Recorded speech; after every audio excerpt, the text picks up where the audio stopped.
शादी की पहली रात ही साक्षी को ऐसी बात पता चली कि उसके पैरों तले जमीन निकल गई। पहली रात ही उसने तलाक का फैसला ले लिया। आखिर क्यों?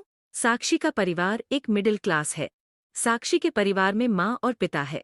साक्षी के जीवन में तब जिम्मेदारियां बढ़ जाती है जब एक दिन अचानक से उसके पिताजी को परेलसिस आ जाता है। साक्षी पर अब उसके छोटे भाई और एक छोटी बहन के साथ पिता के इलाज और घर चलाने का बोझ आ गया है। साक्षी ग्रेजुएट है। वो अब नौकरी करके सारे घर की जिम्मेदारी अच्छे से संभाल रही है। उसे अब अपनी फैमिली के अलावा कुछ नहीं दिखाई दे रहा था। पिता और माँ को साक्षी पर गर्व था। साक्षी ने इस दौरान कई अच्छे रिश्ते को मना कर दिया।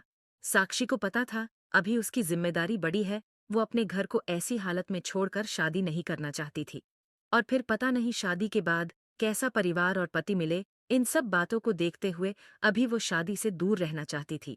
इन रिश्तों में से कुछ कुछ उनके रिश्तेदार ने बताए थे, इसलिए रिश्तेदार अब साक्षी से थोड़ा जलने लगे।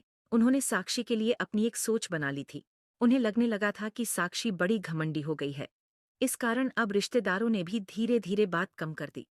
एक लड़का रचित कुछ दिनों से साक्षी को फॉलो कर रहा होता है। लड़के को साक्षी अवॉइड करती है।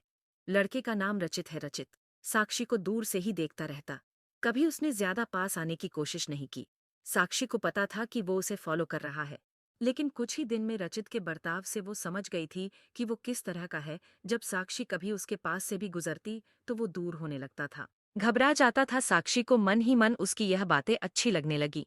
उसके दिल के किसी कोने में प्यार ने दस्तक देना शुरू कर दिया था। लेकिन एक दिन अचानक रचित का रिश्ता लेकर उसकी माँ उनके घर आ आती है। साक्षी को पता नहीं था कि ऐसा कुछ होने वाला है। रचित की माँ उसकी तस्वीर लेकर उनके घर आई थी। रचित अच्छी पैसे वाली फैमिली से एक लौता लड़का था। साक्षी के घर वाले इस रिश्ते से काफी खुश थे। रचित की मम्मी ने यह बताया था कि उनका लड़का साक्षी को बहुत पसंद करता है। साक्षी को इस बात का पता चला तो उसे समझ नहीं आया कि वो कैसे रिएक्ट करे। उसके मन में आया कि पहले वो रचित से कुछ बात करना चाहती है। अगले दिन जब वो ऑफिस गई तब उसने सोचा था कि वो रचित से बात करेगी। रचित उसे दिखाई दिया। हमेशा की तरह वो आज भी थोड़ा दूर ही खड़ा था। साक्षी के पैर जैसे जम गए हो। उसने बहुत कोशिश की, लेकिन वो आगे नहीं गई। आज साक्षी की आंखों में एक अलग ही शर्म आ गई थी। लेकिन फिर ऐसा कुछ हुआ कि साक्षी की बची कुछ ही हिम्मत भी टूट गई। रचित अपने साथ एक कट आउट लाया था जिस पर लिखा था, प्लीज मैरी मी। साक्षी यह देख पिघल गई। साक्षी के माता पिता भी इस रिश्ते को लेकर खुश थे। साक्षी को भी लगा कि शायद यही वो लड़का है जिसे वो ढूंढ रही थी। इन्हीं सब बातों को ध्यान में रखते हुए उसने शादी के लिए हाँ कह दी। साक्षी खुश थी। उसके मन में रचित से बात करने की इच्छा थी, लेकिन रचित की तरफ से कोई पहल नहीं होने के कारण वो भी चुप थी। साक्षी को रचित और उसके बीच की यह खामोशी पसंद थी। शादी के लिए दोनों घरवाले जल्दी में थे।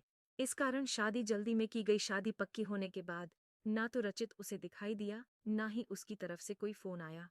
रचित शादी के दिन ही उसे कई दिनों बाद दिखाई दिया है। काफी दिनों बाद साक्षी ने रचित को देखा था। साक्षी के चेहरे पर एक अलग ही चमक थी। वहीं दूसरी ओर रचित बहुत नर्वस लग रहा था। रचित की शादी उसकी मनपसंद लड़की से होने जा रही थी। उससे होने जा रही थी जिससे वो प्यार करता है। फिर भी उसके चेहरे पर खुशी नहीं है। साक्षी को भी यह बात अजीब लगती है। उसको अंदेशा हो जाता है कि कुछ बात है, लेकिन अब बात सारी रचित से बात करने पर ही पता चलती।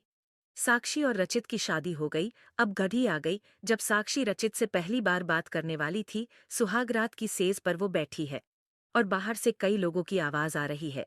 तभी वो बैठी बैठी सोचती है कि वो उन्हें आवाज से कैसे पहचानेगी, क्योंकि अभी तक उसने उनकी आवाज सुनी ही नहीं।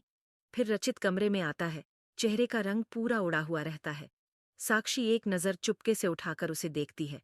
वो भी बिस्तर के एक कोने पर बैठ जाता है। कुछ देर हो जाती है। साक्षी को अजीब लगता है, क्योंकि रचित ना कुछ बोलता है और ना ही उसके पास आता है। साक्षी को लगता है कि उसे उनके बीच की इस खामोशी को तोड़ना होगा। फिर साक्षी ही पहल करती है और कहती है, सुनिए, आप इतने नर्वस मत होइए। मुझे आप पसंद है। रचित उसकी और मुंह मोड़ता है। उसके चेहरे को देखकर साक्षी को थोड़ी चिंता होती है, क्योंकि चेहरे पर एक अजीब सा डर था। साक्षी उसको पूछती है, क्या हुआ? आप खुश तो है ना? रचित केवल गर्दन हिलाता है। साक्षी बोलती है, मुझे आपसे बहुत बातें करनी थी, लेकिन आपने पहल ही नहीं की।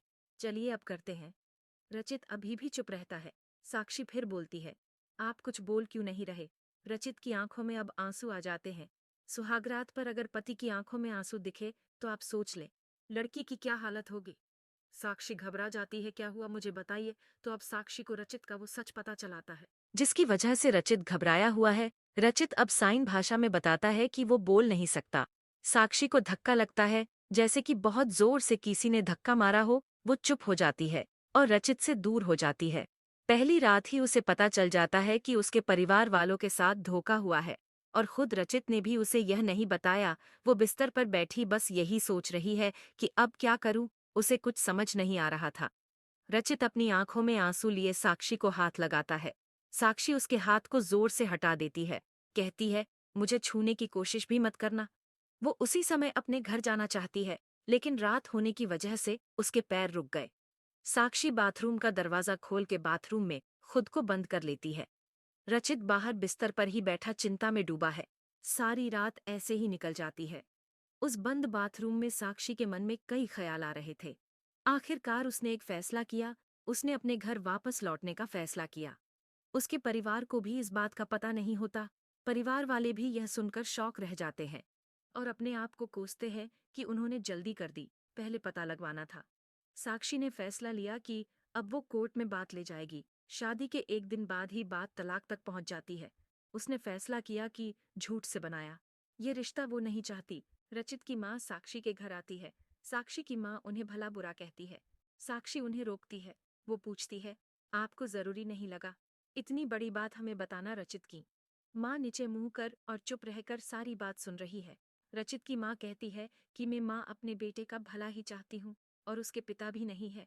वो साक्षी को पसंद करता है, इसलिए वो साक्षी से शादी करना चाहता था। मैंने हिम्मत की बोलने की, मगर मैं कर नहीं पाई। फिर मुझे डर भी लगा, क्योंकि पहली बार उसने कुछ करने को कहा। उसने तो मुझे बोला था कि तुम्हें सब बता दूं, और मैं चाहती भी थी, लेकिन नहीं कर पाई। मैंने रचित को भी झूठ बोला कि तुम मान गई, लेकिन शादी के पहले उसे पता चल गया कि मैंने उसको झूठ बोला है। तब तक देर हो गई थी, इसलिए वो खुश नहीं था। साक्षी, शायद तुम मुझे समझ पाओ। साक्षी अभी भी गुस्से में है। वो बोलती है कि मुझे रचित के ना बोलने से कोई प्रॉब्लम नहीं है। गुस्सा इस बात का है कि आपने धोखा दिया, झूठ बोला, और वो मुझे बर्दाश्त नहीं। तलाक की बात से ही रिश्तेदार तो साक्षी और उसके परिवार की इस हालत पर खुश है। उसने सोच लिया था कि वो रचित से तलाक लेगी, और इसके लिए उसने कानूनी कार्रवाई शुरू भी कर दी थी। कुछ दिन उसके इन्हीं बातों में निकल गए। साक्षी अब अपने घर पर पहले की जीवन शैली पर लौट आती है। वो जॉब पर जाती है, और कुछ दिनों बाद फिर रचित उसे दिखाई देता है। रचित दूर से ही बस अब साक्षी को देखता है। साक्षी के ऑफिस के बाहर वो लगातार आता है। 15 दिनों तक साक्षी उसे अवॉइड करती है।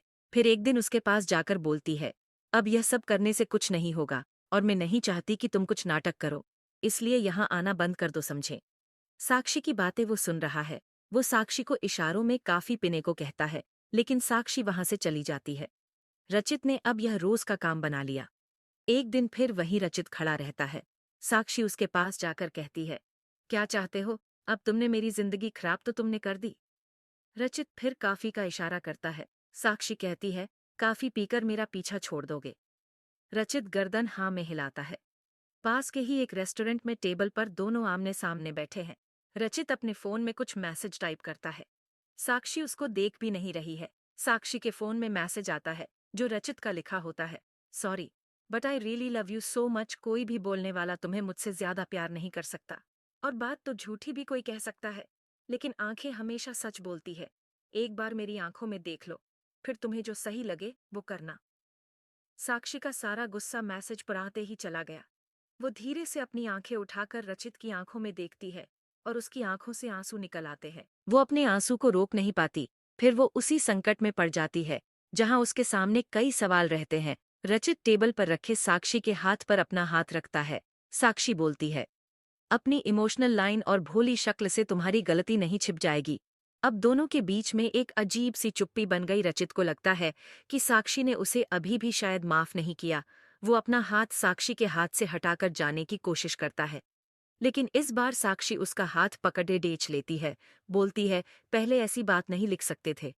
मुझे आज तक कभी किसी ने ऐसे नहीं समझाया। वो खड़ी होती है और रचित को बोलती है, चलो, मेरा सामान वापस लाना है मेरे घर से, अब तुम ही उठाकर ले जाओगे। रचित उठकर साक्षी को हग करता है, गीले शिकवे मिटाकर।